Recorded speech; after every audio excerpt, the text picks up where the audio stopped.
What's up, guys? Thanks for tuning in. This is Brandon with Motornubs, and this is just a quick update video. I already did what I was going to do earlier. I just didn't get everything talked through. So I'm about to torque my head down and throw all the cams and everything in, and I'm about to show that here. And then at the very end of the video, afterwards, I just got some extra clips that maybe just somebody be interested in. But yeah, so roll it. Alright, guys and gals, this is Brandon and I am back. I got me a torque wrench. It's actually an old style with the dial gauge. So you would push on the actual torque wrench, and depending on how much pressure you're putting, it shows you how many foot-pounds you're putting on of torque on the actual head studs. I can't talk right now. And as for the actual torque sequence, if anybody is looking at it, for the B18 B1, I think it's the same for the A1. It goes in that order as if you're looking at it at the front of the car. So basically you start at the middle, 1, 2, 3, 4, 5, 6, and then work your way out. So you start here, boom, boom, boom, boom, boom, boom, and go out.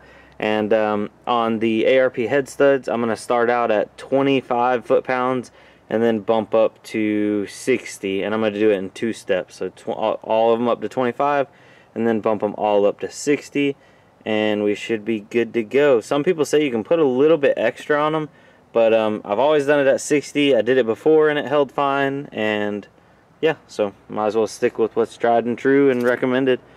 But yeah, let's go. Alright, I just torqued everything over, did step 1 at 25 foot-pounds, then step 2 actually I went up to 65 foot-pounds. And I'm about to go back over them all and make sure they're all tight once again, because you definitely don't want these to be loose. This is a crucial part right here. I apologize about having to record this in the dark. Normally I probably wouldn't even have recorded this, but I'm trying to document everything that I do on this car, and now that it's getting dark and I work during the day, the only time I'll be able to get good daylight videos is if we either have the day off because it's raining because I work in construction, or if it's a weekend video. So I go ahead and apologize ahead of time. But yeah, so let's go.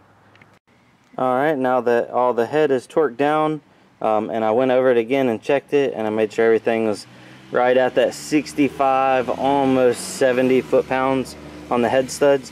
I'm going to go ahead and put the valve train back in. Well, okay, I'm going to put the cams and the rockers back in. The valve springs and valves are already in there, so yep.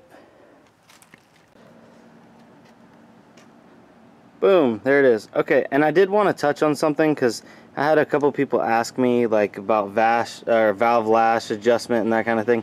I actually, everything was pretty close to being in spec when I took it apart, and this is the same head that I had on my old motor. So if you manage to keep all of your rockers where they need to go and put it all back in the right order, in theory, it should still be all in spec because nothing has changed.